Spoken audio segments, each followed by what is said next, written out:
नमस्कार सभी दोस्तों को स्वागत है आपका AMS स्टोरी चैनल पर। तो आज की 7 मोटिवेशनल स्टोरी आपके सामने पेश कर रहे हैं। जो इंसान इन शॉर्ट स्टोरी को सुन लेगा वह अपने जीवन में बहुत कुछ अच्छा हासिल कर लेगा। तो कृपया कर ध्यान से सुने। अगर आपको अपना जीवन में कुछ बदलाव चाहिए तो चलिए शुरू करते हैं अपनी यह 7 मोटिवेशनल कहानी। जब मनुष्य को जीवन में असफलता का सामना करना पड़ता है तब उसे प्रेरणा की सबसे ज्यादा जरूरत होती है। सफलता पाने के लिए तथा जीवन में कुछ कर दिखाने के लिए हमें कई बार प्रेरणादायक शब्दों तथा कहानियों की जरूरत पड़ती है। कई बार यह काम माता पिता, भाई बहन अथवा समाज के लोग करते हैं। आज हम कुछ इसी प्रकार की कहानियां आपके सामने लेकर आए हैं जो हमें अपने घरों में एक दूसरे को जरूर सुनानी चाहिए ताकि हम सभी का जीवन बेहतर बन सके और हम समाज का कल्याण करने में भागीदार बने। यहाँ पर 7 से भी ज्यादा कहानियां आपको सुनने को मिलेगी, इसलिए ध्यानपूर्वक सुनिएगा और अंत में अपने विचार भी जरूर प्रकट करिएगा। 1. जीवन बदलने वाली गुरु की शिक्षा। Hindi motivational stories. गुरु रामस्वरूप अपने शिष्यों के साथ आश्रम के लिए भिक्षाटन पर निकले थे। वह अपने गुरुकुल में भोजन की व्यवस्था भिक्षा मांग कर ही किया करते थे। जब वह एक कस्बे से दूसरे कस्बे की ओर जा रहे थे, रास्ते में खेत बधार मिलने लगे। किसी खेत में हरी भरी फसल खड़ी तो कोई खेत बंजर नजर आ रहा था। ऐसे ही एक बंजर खेत पर किसान कुछ बुवाई करने के लिए खेत को जोत रहा था। वहीं पेड़ के नीचे उसने अपना सारा सामान, पोटली आदि रखा हुआ था। गुरु रामस्वरूप के शिष्यों में एक शिष्य शरारती था। वह शरारती स्वभाव के कारण किसान की रखी हुई पोटली उठा लाया। गुरु रामस्वरूप को जब ज्ञात हुआ कि उसके शिष्य ने कुछ शरारत किया है, गुरु ने शिष्य को समझाया, पुत्र इस प्रकार तुम उस गरीब किसान की पोटली चुरा कर उसे कष्ट दे रहे हो। ये कार्य तुम्हें शोभा नहीं देता। तुम उस किसान को दुखी करके अपने ईश्वर को दुखी करोगे। तुम्हें जो पैसे भिक्षा में मिले हैं उसे ले जाकर उसी स्थान पर पोटली सहित रख दो और फिर किसान का भाव देखो। शिष्य ने ऐसा ही किया। वह पोटली और पोटली के नीचे भिक्षा में मिले हुए पैसे रखाता है। गरीब किसान काफी दिनों से परेशान था। उसके घर में उसकी माता की तबीयत खराब थी। दवाई के लिए कुछ प्रबंध नहीं हो पा रहा था। जब किसान खेत का काम निपटा कर बैठा और उसने अपनी पोटली उठाकर देखी तो उसके नीचे कुछ पैसे थे। उसने इधर उधर देखा किंतु कोई नजर नहीं आया। किसान पैसे लेकर बहुत खुश हुआ और ऊपर दोनों हाथ करते हुए ईश्वर को धन्यवाद करता रहा। संभवतः उसके माता के लिए दवाई का प्रबंध हो गया था। वह खुशी से आंसू बहाता और दोनों हाथ से पहुंचता जाता। ये सभी दृश्य गुरु रामस्वरूप और उनके शिष्य छुपकर देख रहे थे। कहानी से सीख, किसी भी व्यक्ति को दुखी करने के बजाय अगर खुश करने की कोशिश की जाए तो ये खुशियां दुगनी हो जाती है। ऑथर नेम रामाधार वर्मा, प्रवक्ता हिंदी। ये भी पढ़ें। 2. अपनी पहचान कैसे बनाएं। Hindi motivational story for identity development. एक प्रसिद्ध लेखक, पत्रकार और राजनयिक पुष्पेंद्र कुलश्रेष्ठ, जो बेहद ही हंसमुख स्वभाव और आकर्षक व्यक्तित्व के धनी है। उनकी पत्रकारिता देश ही नहीं अपितु विदेश में भी प्रसिद्ध है। उन्होंने वैसे जगह पर भी पत्रकारिता की है जहां अन्य पत्रकारों के लिए संभव नहीं है। उनकी हंसमुख प्रवृत्ति और हाजिर जवाब का कोई सानी नहीं है। एक समय की बात है, पुष्पेंद्र एक सभा को संबोधित कर रहे थे। सभा में जनसैलाब उमड़ा था। लोग उन्हें सुनने के लिए दूर दूर से आए हुए थे। जब वह अपना भाषण समाप्त कर बाहर निकले तब उनकी ओर एक भीड़ ऑटोग्राफ के लिए बढ़ी।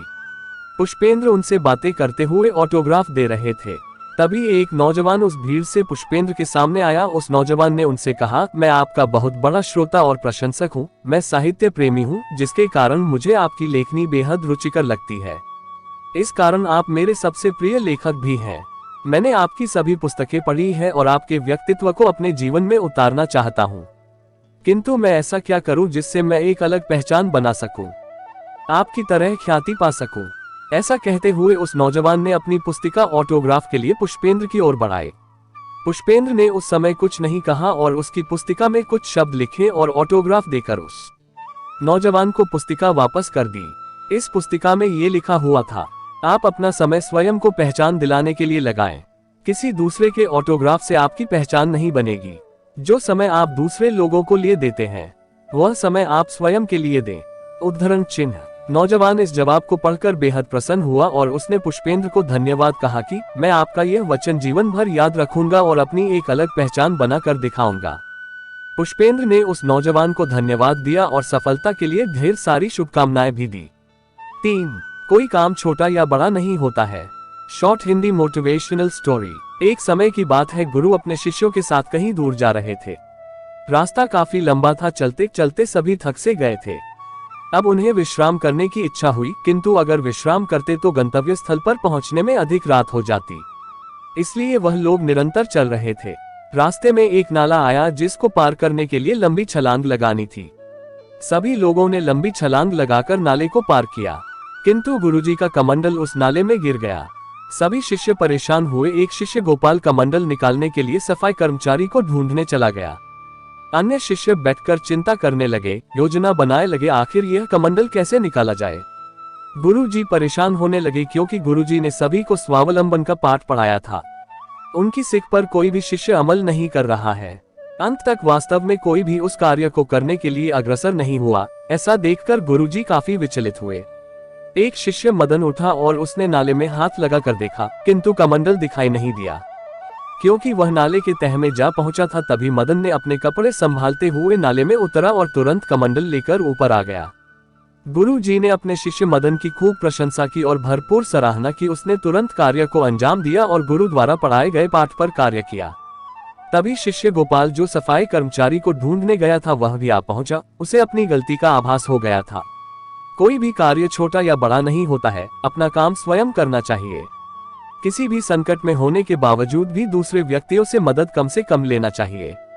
4. कोई छोटा बड़ा नहीं, one of the best Hindi motivational stories. एक छोटे से कस्बे में शंभू शिल्पकार रहता था। वह पहाड़ों से बड़े बड़े पत्थर तोड़कर लाता और उसे आकार देकर मूर्तियां बनाता। इस रोजगार में मेहनत बहुत ज्यादा थी, आमदनी कम।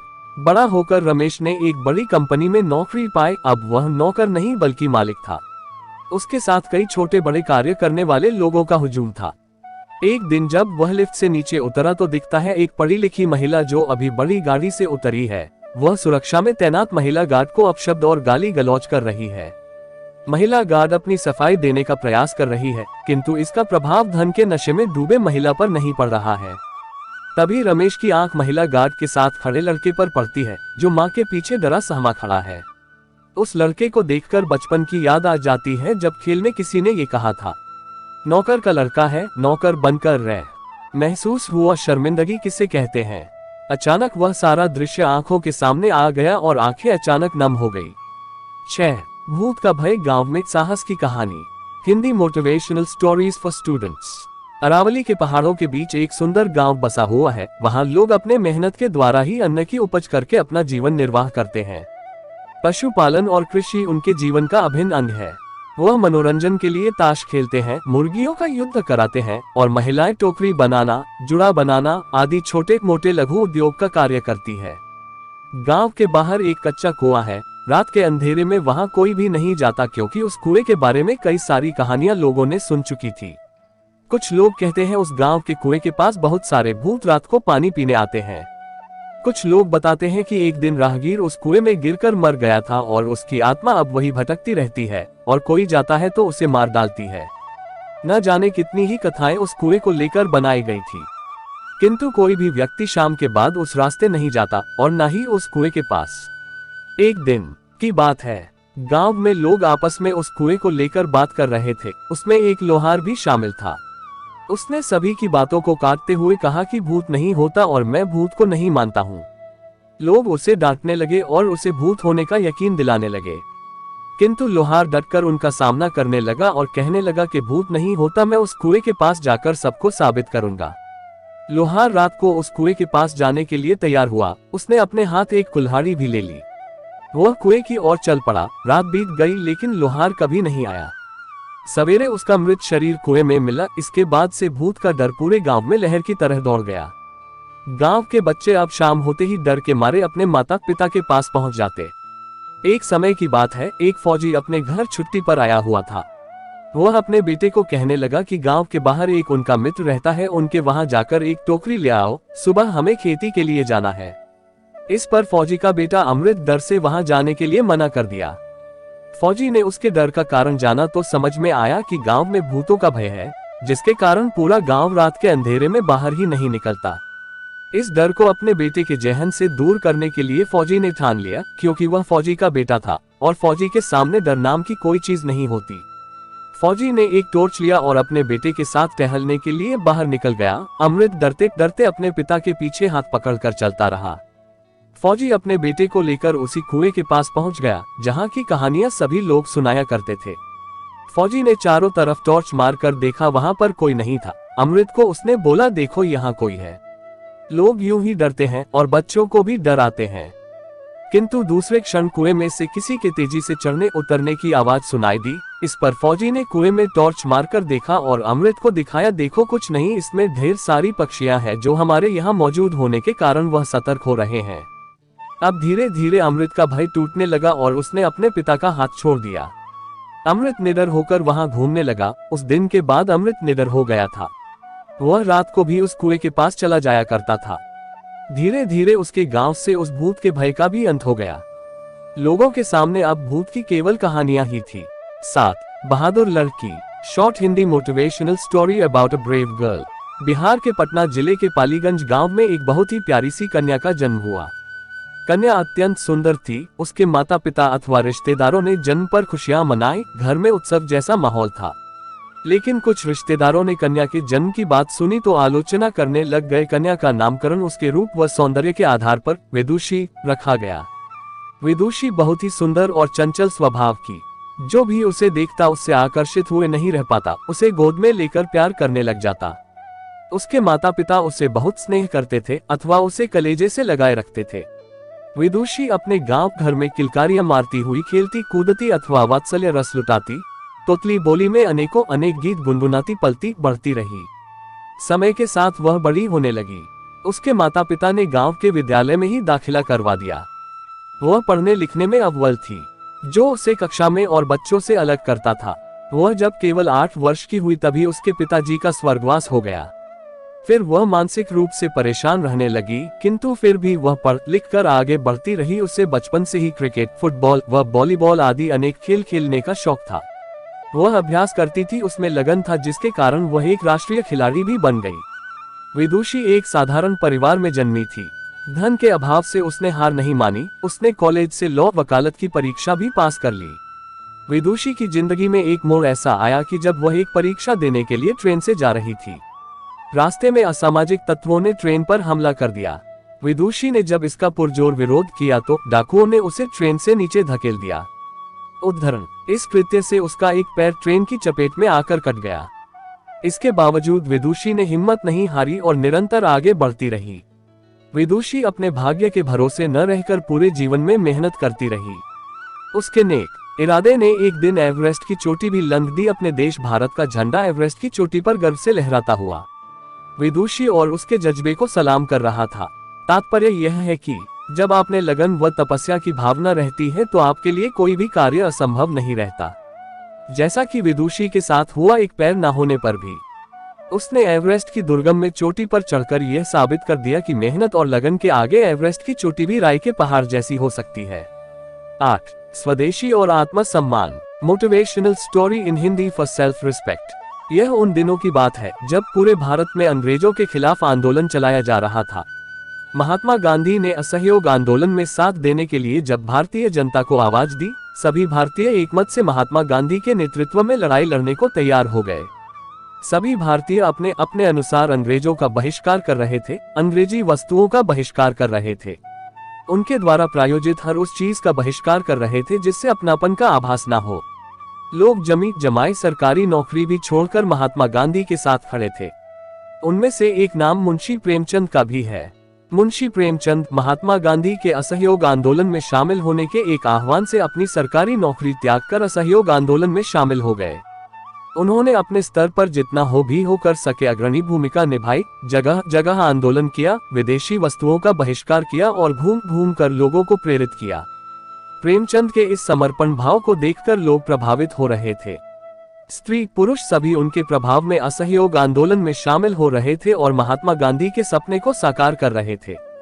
तभी महिलाओं को भी इस आंदोलन में अधिक संख्या में शामिल करने के लिए विचार किया गया। सभी ने सुझाव दिया प्रेमचंद की पत्नी इस संघर्ष में अग्रणी भूमिका निभाए, सभी महिलाएं उनके नेतृत्व में अपना समर्थन देंगी।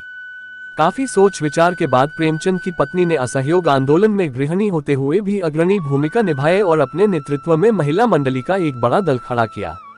आरंभ में कुछ संकोच हुआ, किंतु स्वदेशी वस्तुओं को अपनाकर लोगों में आत्मसम्मान की अनुभूति होने लगी। इसमें महिला मंडली का विशेष योगदान रहा, जिसने न सिर्फ अपने घर परिवार के लोगों को प्रेरित किया बल्कि उनसे प्रेरित होकर पूरा भारत अंग्रेजों के विरुद्ध खड़ा हो गया, जिसने अंग्रेजों की नींव हिलाने का कार्य किया। 9. भगवान का वरदान क्यों बना अभिशाप? मोहन स्वभाव का बड़ा भोला था। वह अपने आसपास जब भी गरीबी और लोगों की तकलीफ को देखता तो बहुत दुखी होता। उसने कहानियों में तो सुना था तपस्या से प्रसन्न होकर ईश्वर वरदान देते हैं, क्यों ना मैं भगवान से कुछ वरदान प्राप्त करूं और दीन दुखियों की सेवा करूं। ऐसा विचार कर मोहन पहाड़ों पर चला गया, जहां बेहद सघन वन थे। धूप कभी कभी जमीन को छुपाती थी। ऐसी स्थिति में वह एक कंदरा में बैठ तपस्या में लीन हो गया। तपस्या करते हुए काफी समय व्यतीत हो गया। कठिन तपस्या को देख ईश्वर प्रकट हुए और उसे तपस्या से जागने को कहा। मोहन काफी प्रसन्न था। वह साक्षात अपने ईश्वर का दर्शन कर पा रहा था। यह उसके लिए सौभाग्य की बात है। ईश्वर, मोहन, मैं तुम्हारे तपस्या से प्रसन्न हूँ, कहो मुझसे क्या आशा करते हो? मोहन, प्रभु, मुझे आपके दर्शन हो गए, मेरा जीवन धन्य हो गया। अब मुझे किसी और चीज की आशा नहीं है। ईश्वर, फिर भी तुम मुझसे कुछ मांगना चाहते हो तो मांगो, मैं तुम्हें अवश्य वरदान दूंगा। मोहन, प्रभु, मैं अपने आसपास लोगों की तकलीफ देखता हूँ तो काफी दुखी होता हूँ, कृपया उन्हें दूर करने का कोई उपाय बताए। ईश्वर ने एक पत्ते से भरा हुआ डाली मोहन को दिया और कहा, ये पत्ते सदा हरे भरे रहेंगे और डाली से कभी कम नहीं होंगे। किसी भूखे और दरिद्र व्यक्ति को देखो तो ये पत्ता निचोड़कर उसके मुंह में एक बूंद डाल देना, वह बलवान हो जाएगा, उसके दुख तकलीफ तत्काल दूर हो जाएंगी। ऐसा कहते हुए ईश्वर अंतर्ध्यान हो गए। अब मोहन, जो अंततः मनुष्य ठहरा, उसके मन में नए नए विचार उत्पन्न होने लगे। अब मैं गांव जाऊंगा और लोगों को ये सभी आश्चर्यजनक कार्य करके दिखाऊंगा तो मेरा नाम होगा। लोग मुझे गांव का सरपंच बना देंगे, इतना ही नहीं कुछ जिला का विधायक बना देंगे। ऐसी ऐसी अनेकों कल्पना उसके मन में चलने लगी। जब इस कल्पना से मोहन हुआ तो वह सोचे लगा, कहीं मेरी जग हंसाई ना हो। ईश्वर ने जो वरदान दिया उसे एक बार आजमा कर देख तो लूं। अब मोहन ऐसा साधन ढूंढने लगा जिस पर उस पत्ते के करिश्मा को देखा जा सके। जंगल में चलते चलते उसे एक भूखा प्यासा दुर्बल, जिसकी हड्डियां बाहर दिख रही थी, ऐसा शेर वहां बेहोशी की अवस्था में पड़ा था। मोहन को उस पत्ते के करिश्मा को देखने का अवसर आ गया था। झटपट पत्ते को निचोड़ा और एक बूंद शेर के मुंह में डाल दिया। जैसे ही एक बूंद शेर के मुंह में गिरा, वह बलवान होकर खड़ा हो गया और सामने मोहन को पाकर अपना भूख मिटाने की सोची, क्योंकि भूख की अवस्था से ही तो वह मूर्छित बेहोश पड़ा था। अब कुछ समय में मोहन की जीवन लीला समाप्त हो गई थी। निष्कर्ष, महत्वाकांक्षी लोग क्षणिक स्वार्थ के लिए अपने विवेक खो देते हैं। वो ये भी नहीं सोच पाते कि उनका इस कार्य से अहित हो सकता है। ऐसा ही मोहन के साथ हुआ। उसने शेर को जीवित करने से पूर्व कोई सावधानी नहीं बरती, बल्कि वह अपनी महत्वाकांक्षा के मद में अंधा हो चुका था। उसे यथाशीघ्र खुद को प्रसिद्ध करना था। इस कारण उसके लिए भगवान का वरदान अभिशाप में परिवर्तित हो गया। धन्यवाद सभी दोस्तों का। अगर आपने हमारी यह 7 मोटिवेशनल स्टोरी सुनी है तो इस चैनल को लाइक, शेयर, सब्सक्राइब जरूर करें। धन्यवाद। और भी ऐसी स्टोरी सुनाए हैं तो हमारे चैनल पर जाएं और भी रोचक कहानियां सुने।